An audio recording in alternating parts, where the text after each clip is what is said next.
Hello, doctor Ghosh বলছেন? না আমি ওনার কম্পাউন্ডার বলছি, বলুন। আমি বাপি বলছি। কে বাপি? যাও বাবা, বাপি মানে বাপি, আমি বাপি। আমি কে আবার কি করে বুঝাবো বলুন?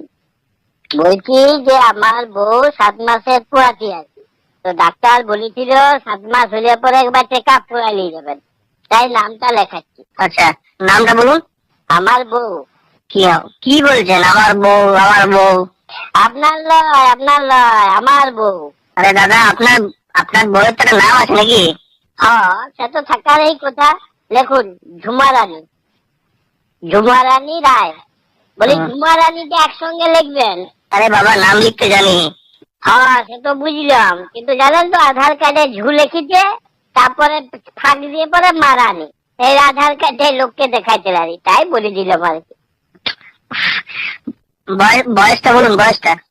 এই 32 নাহলে 33 হবে নাকি? আমি কি করে বলবো? আচ্ছা, আপনি তো আচ্ছা লোক মশাই, আমি কি করে বলবো আপনার বউয়ের বয়স কত? আরে আপনাকে জিজ্ঞাসা করি নাই, আমার বউ পাশে বসে আছে, আমি ওকে জিজ্ঞাসা করছি।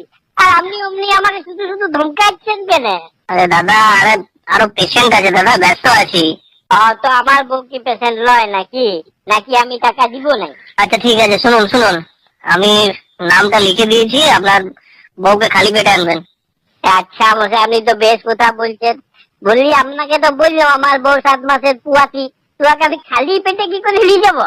ও দাদা, আপনি কি কাজের সময় লেগে পাচ্ছেন নাকি? হ্যাঁ, খালি পেটে মানে কিছু না খেয়ে আসার কথা বলছি। কাল সকাল 8:30টায় চলে আসুন।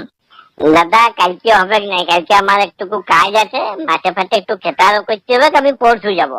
পরশু হবে না, পরশু ডাক্তারবাবু, পরশু থেকে 11 দিন থাকবেন না, বাইরে যাবেন। এটা কিরকম হলো? ওই আমার বউ এখন পুয়াতি, আর ডাক্তার বাবু এখন বাইরে গেলে কি করে হবে? তাহলে আমার বউকে দেখবে কে? শুনুন শুনুন, পেশেন্টদের যাতে অসুবিধা না হয় সেই জন্য ওই কটা দিন অন্য একজন ডাক্তারবাবু থাকবেন, উনি দেখে দেবেন, কোনো অসুবিধা হবে না, আপনি পরশু আসুন। বলে এটা কি ডাক্তার রিহার্সেল হচ্ছে